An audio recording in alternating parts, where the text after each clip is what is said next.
Sí, Presidenta, yo quiero recordarle al senador Name que esta es una sesión que hacemos de acuerdo al artículo 19 del Estatuto de la Oposición, que nos da la prerrogativa de determinar el orden del día de 3 sesiones de esta Cámara durante el periodo. Así que aquí no hay, digamos, la posibilidad de entrar a discutir o no ese orden del día. Ese orden del día es un derecho de la oposición y nosotros lo estamos, en este caso, ya determinando. Aquí hay que discutir, debatir y aprobar el acuerdo de Escazú. Eso no está en discusión. Gracias, Presidente. A usted, senador. Muchas gracias, señora Presidenta. Cumplimos con el senador Sanguino y con el senador Feliciano Valencia con el encargo de presentar ponencia positiva y favorable para la ratificación del acuerdo de Escazú que ha sido suscrito por Colombia. Quiero comenzar esta ponencia leyendo un breve texto de la estudiosa de los problemas del cambio climático, la periodista y socióloga canadiense Naomi Klein, quien publicó hace una década el libro Esto lo cambia todo, en el cual lanzaba un dramático llamado a la humanidad, advirtiendo las terribles consecuencias de lo que hoy ya evidenciamos en el planeta. Me voy a permitir leer una de las páginas en las que ella muestra lo que venía en ese momento y lo que hoy es prácticamente nuestra triste cotidianidad. Decía lo siguiente en el año 2014, en un informe de 2012, el Banco Mundial expuso la arriesgada apuesta que suponía el objetivo de seguir aplazando medidas concretas para evitar el cambio climático. Comillas, decía el Banco Mundial en ese momento, a medida que el calentamiento global se aproxima y supera los 2 grados centígrados, se corre el riesgo de provocar puntos de inflexión no lineal. Los ejemplos incluyen la desintegración de la capa de hielo de la Antártida Occidental, que conlleva una elevación más rápida del nivel de los océanos, o la muerte gradual a gran escala de los bosques en la Amazonía, que afecta drásticamente a ecosistemas, ríos, agricultura, producción de energía y medios de subsistencia. A esto se sumaría además el calentamiento global sistémico. Afectaría a continentes enteros. Informe de 2012 del Banco Mundial. Continúa la cita. Pero el mayor problema y la razón por la que la cumbre de Copenhague fue motivo de tanta desesperanza estriba en que, puesto que los gobiernos nacionales no acordaron ningún objetivo vinculante, tienen toda la libertad del mundo para básicamente hacer caso omiso de sus compromisos. Y eso precisamente es lo que está sucediendo hoy. De hecho, las emisiones están aumentando a tal ritmo que, a menos que algo cambie radicalmente en nuestra estructura, incluso el objetivo de los 2 grados centígrados se nos antoja actualmente una meta utópica. Y no son solo ecologistas quienes están haciendo sonar la alarma. El Banco Mundial, repite Naomi Klein, también advirtió en el informe antes mencionado de que avancemos hacia un incremento de 4 grados centígrados en la temperatura del planeta. Tal vez el único congreso en el mundo en el cual, cuando uno está leyendo una cosa de tal significado, hay congresistas y aquí la Secretaría discutiendo asuntos banales. Secretario, yo le pido el favor que sea usted el que dé ejemplo de disciplina en esta plenaria y que podamos escucharnos, porque si no va a ser muy difícil que la ponencia pueda ser entendida. Repito de nuevo, de hecho las emisiones están aumentando a tal ritmo que a menos que algo cambie radicalmente en nuestra estructura, incluso el objetivo de reducir a 2 grados solamente el aumento de la temperatura global se nos antoja actualmente un sueño utópico.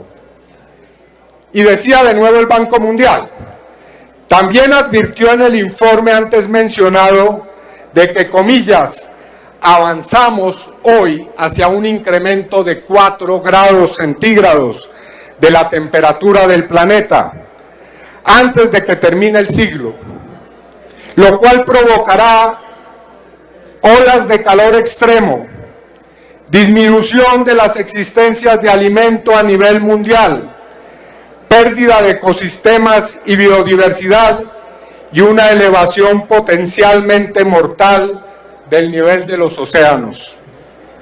Y alertaba, además, no hay ninguna seguridad de que sea posible la adaptación del mundo a un aumento de 4 grados centígrados. Es más, el pronóstico en ese momento era que si el calentamiento global llega a 4 centígrados, eso será incompatible con cualquier posible caracterización razonable de lo que actualmente entendemos por una comunidad mundial organizada, equitativa y civilizada. Eso fue escrito hace una década y hoy es prácticamente un hecho que el mundo avanza hacia el calentamiento global de al menos 2 centígrados más en la temperatura global. Es decir, estamos en este momento atravesando, franqueando el umbral de la posibilidad de defender el planeta de una catástrofe, sin ninguna exageración. ¿Y cuáles son los correlatos de este macabro relato en nuestro país para los negacionistas domésticos del cambio climático? Pues al menos 3 o 4 grandes catástrofes que estamos viendo de manera impasible, mientras aquí se discute si aprobar o no este tratado que tiene algunas herramientas para poder contrarrestar esta situación. Por una parte tenemos la destrucción que es cada vez más inevitable de la Amazonía. Estamos asistiendo a la muerte de la Amazonía en nuestras narices. Estamos asistiendo a lo que aquí, de una manera bastante superficial, se llama la deforestación de la Amazonía. Se está aniquilando el sistema más rico del planeta en materia de biodiversidad en medio de nuestra complacencia, señoras y señores. Y como si eso fuera poco, como si el exterminio de la Amazonía no fuera suficiente, como si acabar con esa biodiversidad no fuera suficiente, aquí en este Congreso hemos asistido a argumentaciones criminales como las de sostener que es posible seguir explotando riquezas minerales y extracciones de petróleo en los páramos, que son un santuario para la riqueza hídrica de la humanidad. Hemos tenido que recurrir a la Corte Constitucional para que en una decisión que todavía se discute, se limitara la exploración de riquezas minerales o para la explotación de riquezas minerales en páramos del país. Y no solamente en páramos, se explota riqueza mineral y petróleo en parques naturales, en zonas de riqueza acuífera, en los recintos que tiene el planeta en nuestro gran territorio, que repito es un santuario de biodiversidad, para que las grandes compañías depredadoras del medio ambiente puedan sacar y extraer del corazón de la tierra el oro, el carbón, el petróleo. Así que, señoras y señores, cuando hablamos de que en Colombia hay políticas y economías de la muerte, no estamos haciendo juegos de palabras. Estamos asistiendo a la muerte de la Amazonía, estamos asistiendo a la muerte de nuestros páramos, estamos acabando con la biodiversidad de nuestro territorio.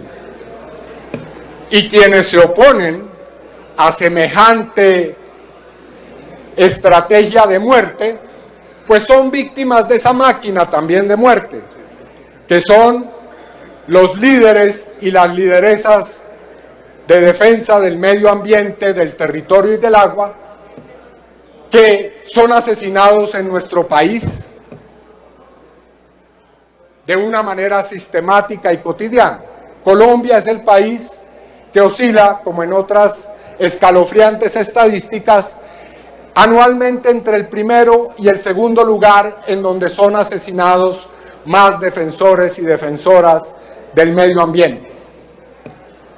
Y también en el cual hay numerosos conflictos de carácter medioambiental. Conflictos en los cuales precisamente suele resolverse esta discusión a punta de bala, como suele ocurrir con muchas de las contradicciones sociales y políticas en nuestro país. Digamos, la escala del asunto es clara.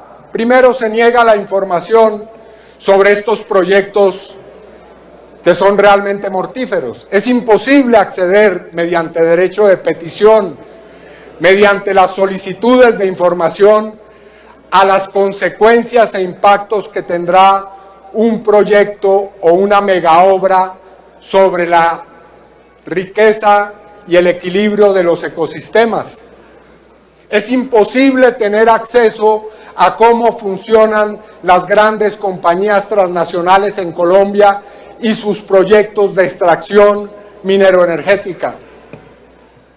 En mi caso hice un debate en la Comisión Segunda, en el cual tuve que, mediante acción de tutela, ganar el derecho a obtener algunos mendrugos de información sobre cómo funciona la relación entre las compañías transnacionales extractivistas y el Ejército Nacional, que funge, hay que decirlo aquí, como una especie de celaduría, de compañía de celaduría de esas grandes empresas transnacionales.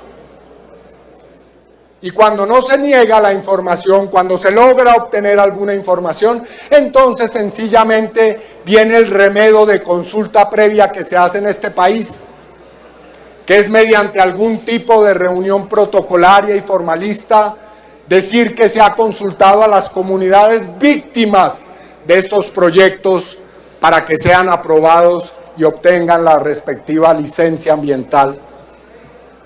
Y por último, cuando nada de esto funciona, entonces surge el grupo sicarial que acaba con la vida de quien lidera a una comunidad en esas luchas. Ese es el ciclo de lo que ocurre todos los días en el territorio nacional.